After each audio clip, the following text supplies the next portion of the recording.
Olá, estamos no ar com o CB Poder, programa do Correio Brasiliense, em todas as plataformas digitais. Chegamos até você pelas redes sociais, a TV Brasília e os principais tocadores de podcast do país.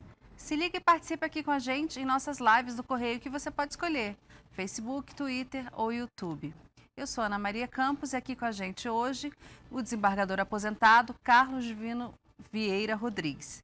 Ele foi do Tribunal de Justiça do Distrito Federal durante 28 anos, foi da Vara de Meio Ambiente e Desenvolvimento Urbano, Fundiário, e vai conversar aqui com a gente hoje. Bem-vindo, desembargador. Eu agradeço imensamente pela oportunidade de a gente ter um ponto de contato com a sociedade. Isso é muito importante. O senhor foi desembargador, foi juiz, durante 28 anos esteve no Tribunal de Justiça do Distrito Federal e Territórios e no final de 2020 o senhor pediu aposentadoria, né? Nesse tempo que o senhor esteve no tribunal, o senhor viu uma crise tão grande entre o judiciário e o executivo como a gente vê hoje? Não, de forma nenhuma. E isso tem se mostrado bastante acentuado e que desperta a nossa atenção, fazer um olhar crítico para o que está acontecendo. É necessário, é importantíssimo que nós tenhamos debate sobre esse assunto, a meu ver. Está passando da hora de que repensemos o que estamos fazendo hoje em relação ao equilíbrio político da nossa nação.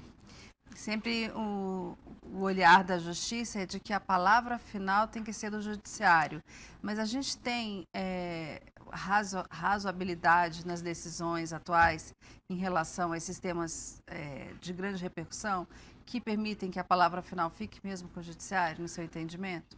Eu sempre preguei uma ideia de que mesmo a jurisdição ela tem que ser democrática. Embora seja um problema de como que essa jurisdição será democrática pelo próprio sistema de preenchimento dos cargos da magistratura. Então, se nós temos ordinariamente, na primeira instância, o preenchimento mediante concurso público, nós temos na ponta, nos tribunais superiores, um preenchimento que é feito por critérios políticos.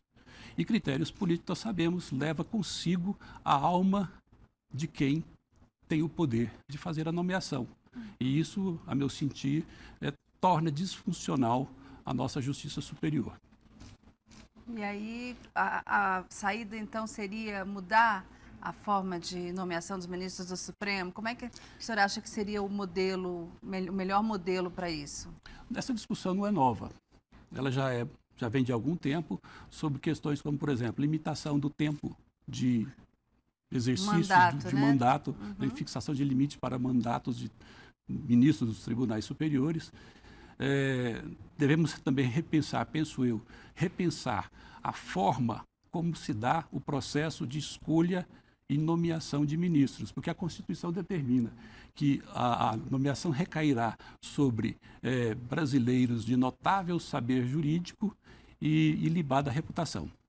Então, são critérios subjetivos que tem, na prática, uma indicação pelo chefe do Executivo e depois uma sabatina pelo Senado, no caso dos ministros.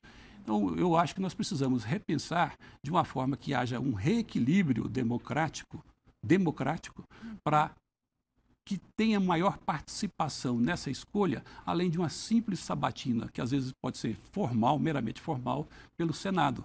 Nós tínhamos que ter um debate um pouco mais amplo com a sociedade para que efetivamente o preceito constitucional da idoneidade, da ilibada reputação e notável saber jurídico não fique como apenas um enunciado, mas como algo efetivo, concreto, em prol da sociedade, em prol da nossa democracia. Mas seria uma forma de eleição, uma participação popular na escolha, um concurso público para essas vagas também? Porque o juiz entra passando por um concurso bem severo, bem difícil, né, doutor Carlos Ribeiro? Eu não queria ter a ousadia de dar um palpite, mas eu gostaria de, pelo menos, dizer o seguinte: nós temos que debater. Hoje a gente está vivendo um período que parece que não é mais permitido o debate, e isso encurta muito a nossa visão de mundo. E alguns problemas que poderiam ser resolvidos não estão resolvidos porque tem certos assuntos que viraram tabu.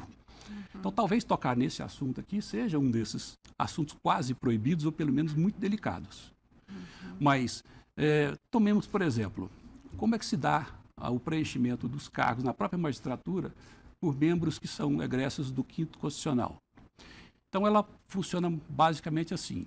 O órgão, o Ministério Público ou a OAB, vai elaborar uma lista sêxtupla, que é apresentada ao tribunal respectivo, que reduz a uma lista tríplice, para finalmente chegar ao chefe do executivo na sua liberdade de escolha, escolhendo daqueles 3. Então, tem um processo um pouco mais amplo de participação. E eu acho que quando nós temos um Supremo Tribunal Federal decidindo questões essencialmente importantes para a vida nacional, que elas sejam decididas por 11 sem um debate nacional. Ora, o debate, naturalmente, tem que ser feito no ambiente parlamentar. É o parlamento que é a sede para esses debates sobre quais são os nossos rumos enquanto nação, enquanto estratégias de uma nação, estratégia de sucesso, de desenvolvimento, de facilitação da vida, de progresso para todos. Mas quando se tem um debate restrito a 11 ministros no Supremo, sem que tenha sequer uma participação maior da representatividade daquele de onde emana o poder, porque o parlamentar, no sistema representativo, é a voz do cidadão. Mas como é que decide em favor do cidadão, sendo que quem o representa não teve participação no debate? A gente teve um tema que foi muito polêmico, que foi muito discutido, que foi o indulto, a graça, né, que o presidente Jair Bolsonaro concedeu ao deputado Daniel Silveira, que foi condenado a 9 anos de prisão por ter feito agressões, injúrias, calúnias em relação ao Supremo, a ministros do Supremo. Esse foi um caso muito polêmico porque o presidente Bolsonaro e o grupo bolsonarista que defende o deputado dizem que foi um inquérito que foi na verdade foi o que realmente aconteceu e é o que eles alegam que é o motivo desse perdão judicial, que o próprio tribunal era vítima, investigador e juiz neste caso, né? Sistema inquisitorial. O senhor, como é que o senhor vê esse caso? Agora o senhor não está mais na ativa, o senhor pode dar sua opinião sem se comprometer. Não, com todo respeito a quem pensa de outro modo, mas nós superamos o período inquisitorial. E a divisão das funções foi, então, acometida a órgãos independentes para que preserve o princípio da imparcialidade do julgamento. Então, nós sabemos, desde a experiência da Inquisição, que quem é investigador não pode ser julgador. Quem é investigador leva consigo a paixão pelo conteúdo da conclusão investigativa que ele obteve. Então, não é possível isso. Então, eu particularmente acho que esse inquérito das fake news não deveria ser como está sendo feito, deveria ter a participação efetiva, a requerimento, a provocação inicial do Ministério Público, se entendesse que era o caso de fazer a provocação, e depois desenvolver-se dentro do princípio de um juízo natural, que é isso que nos garante a Constituição, e é isso que nós precisamos repensar, porque, a meu sentir, há um desvio dessas competências e que isso está afetando, inclusive, o equilíbrio entre os poderes. Porque dá para notar que são problemas delicadíssimos que, à medida que o Supremo toma decisões de caráter vinculante, e nós temos que lembrar que as decisões vinculantes não são apenas por súmulas, mas também no que nós chamamos de decisões repetitivas, casos repetitivos. Esses casos repetitivos geram decisões que são vinculantes, ou seja, nós tivemos uma verticalização da jurisdição. Essa verticalização da jurisdição, ela tem, a meu ver, um fator negativo, porque ela engessa o pensamento. E aí volta naquele tema que a gente falou no começo da entrevista, né, doutor Carlos Divino, Exato. Que se essas pessoas que estão formando essa jurisprudência estão no Supremo por uma indicação política, na verdade quem está definindo a jurisprudência do país são os políticos. Sim, e não o parlamento. Então nós vemos uma distorção dessas competências e isso quem sai prejudicado não é apenas o cidadão, a própria instituição da democracia. Então nós precisamos trabalhar com medidas que reforcem a democracia. Mas nós estamos vendo justamente um movimento contrário, empurrando a democracia de volta. Então, temos a oportunidade de evoluir, mas estamos evoluindo. Qual é a sua opinião em relação a esse perdão judicial, a graça que o presidente deu ao deputado? Isso é legal? É constitucional? Como é que o senhor julgaria se passasse na sua mão? Particularmente, eu defendo a menor ingerência de um poder sobre o que o outro faz. Embora é necessário que haja o controle, nós temos um chamado sistema de freios e contrapesos, então que permite com que um poder, nos seus excessos, seja controlado por outro poder. E aqui nós temos um problema sério, porque o executivo pode ser controlado pelo legislativo e pelo judiciário. O legislativo também. Mas eu pergunto, quem controla o STF? Não tem controle? Existe. Pelo menos tem previsão da Constituição, que compete ao Senado. E o Senado tem exercido esse controle? Então, o que a gente vê aí, até mesmo na mídia, é uma explicação dizendo que o quê? Senadores que têm problemas na justiça serão julgados pela competência natural do STF. O STF, por sua vez, quando tem que ser controlado, e aí nós temos inclusive os pedidos de impeachment, que estão engavetados.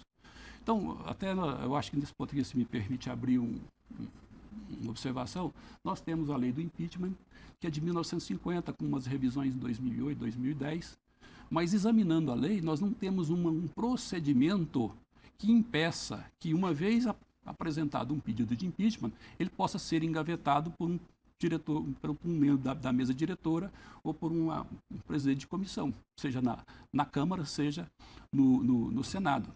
Então, nós precisaríamos, e isso também é assunto para o Parlamento, para resolver esse problema de que o procedimento do impeachment, uma vez protocolado, ele tenha seguimento. Não estamos falando aqui em condenação de ninguém.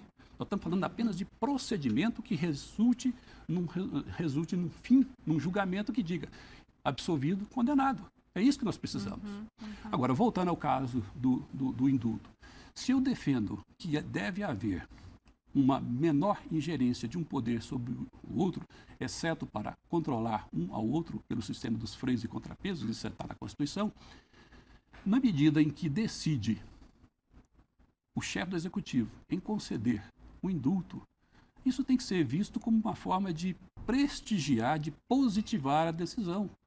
E o que nós temos visto talvez seja uma desconstrução daquilo que se faz.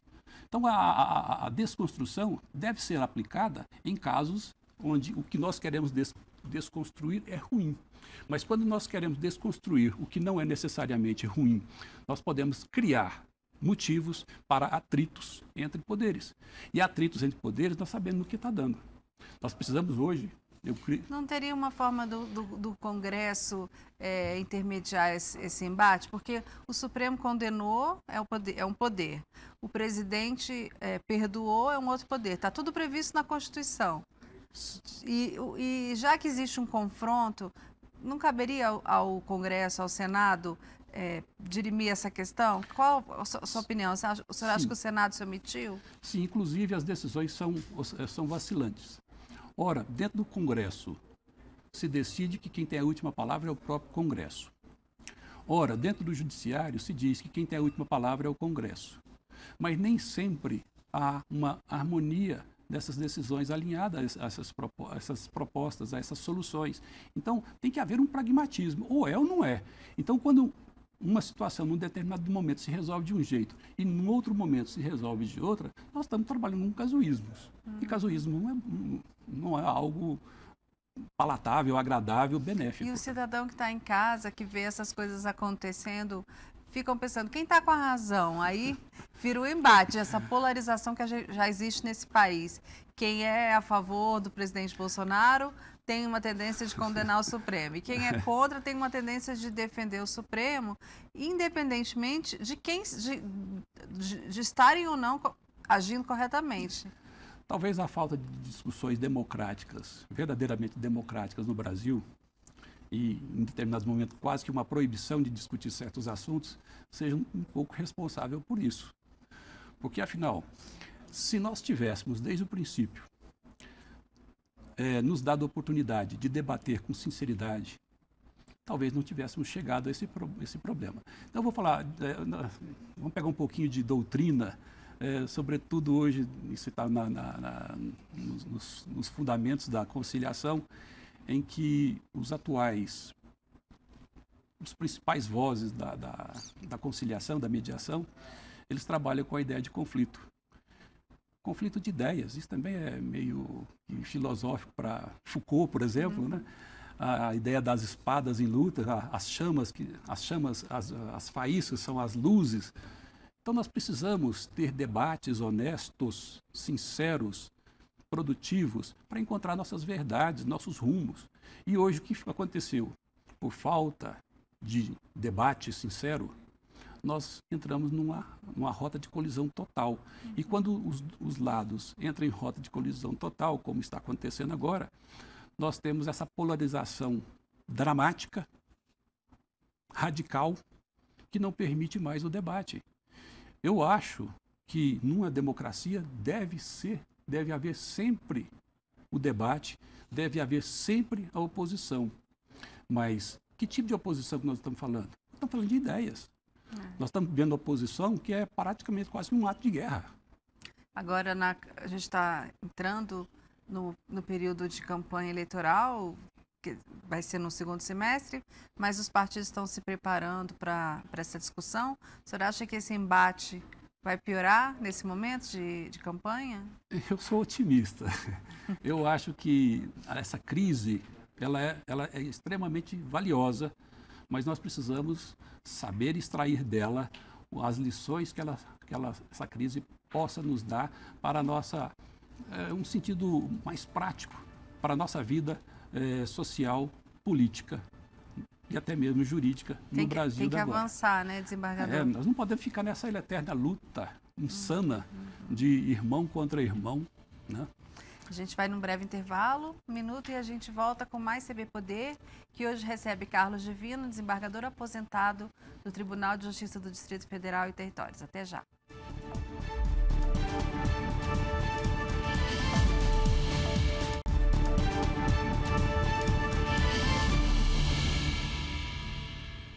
A gente volta com o segundo bloco do CB Poder, que hoje recebe o desembargador aposentado Carlos Divino, do Tribunal de Justiça do Distrito Federal e Territórios.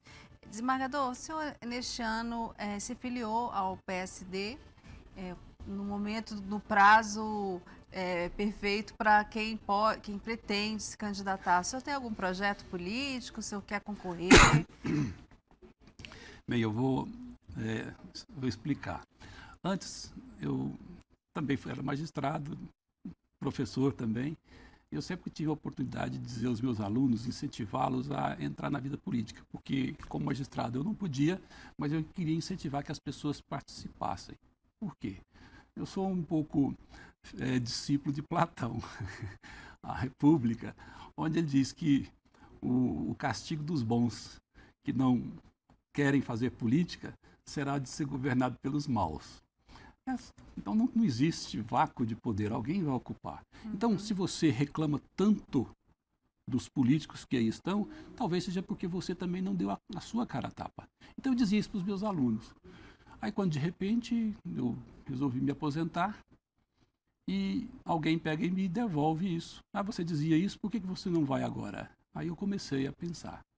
Então, o meu projeto inicialmente é o seguinte, eu não posso perder a janela da oportunidade, que é o prazo da filiação. Então, de fato, eu me filiei, mas se alguém me perguntar, você é candidato? Não sou.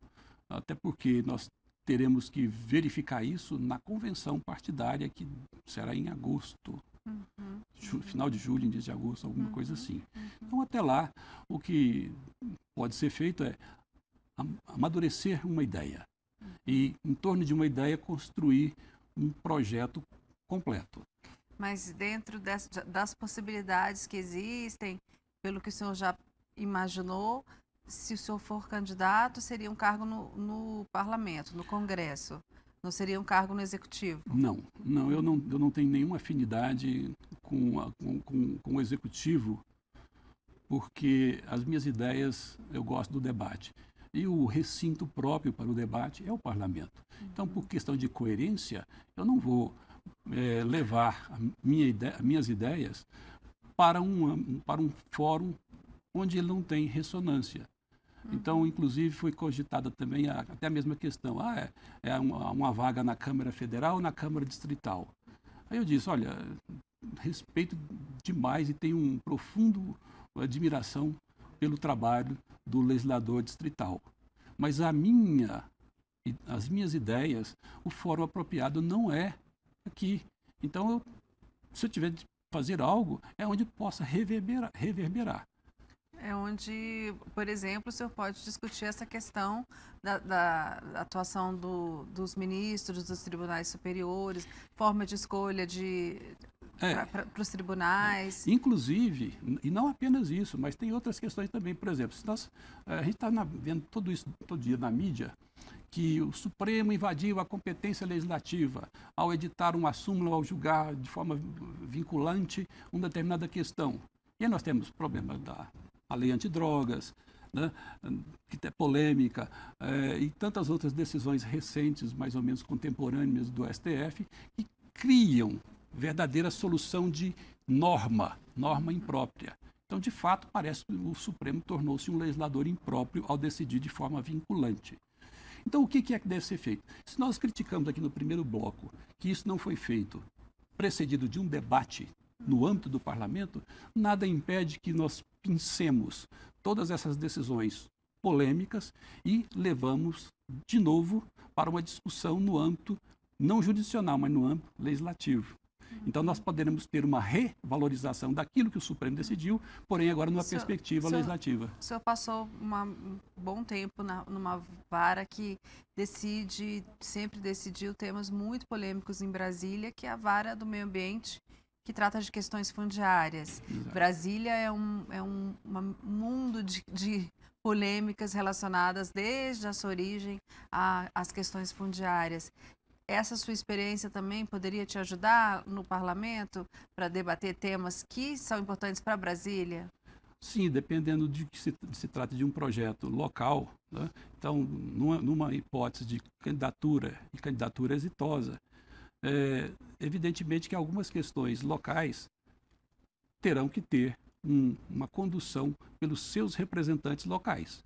Então, o Distrito Federal tem 8 vagas na Câmara Federal, né? E esse ano disputa apenas mais uma vaga para o Senado, e são esses representantes do povo, ou representantes do Estado, que terão que debater.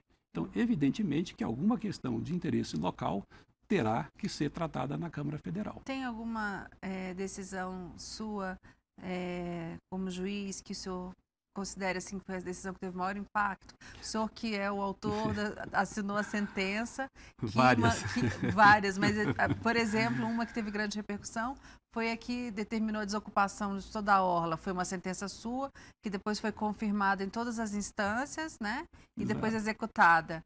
Essa é uma das principais? Tem outras que o senhor guarda assim como de muito impacto? Tem. Essa da desocupação, de novo, é uma análise jurídica, mas numa perspectiva de análise democrática. O que é que o cidadão queria a respeito da ocupação? Que mantivesse o estado de privatização ou que fosse, então, estabelecido uma devolução daquele bem público ao uso público?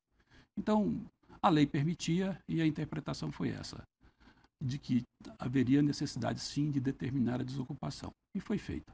Então, pode parecer uma decisão um tanto solipsista, mas eu creio que não é mais na medida em que outros julgadores, inclusive superiores, a referendaram e transitou em julgado. Então, eu confio que a decisão foi correta.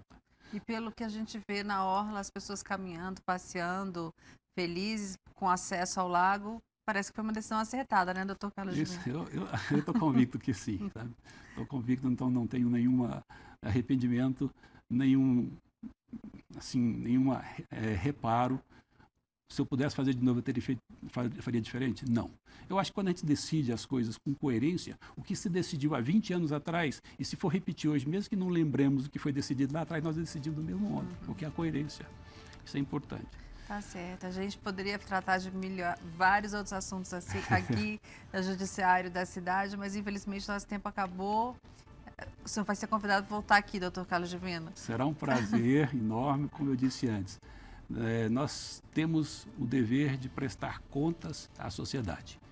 Mesmo como juízes, nós devemos conta àquele de onde emana todo o poder. Muito obrigada. CB Poder fica por aqui. Obrigada pela companhia. Até a próxima. Tchau.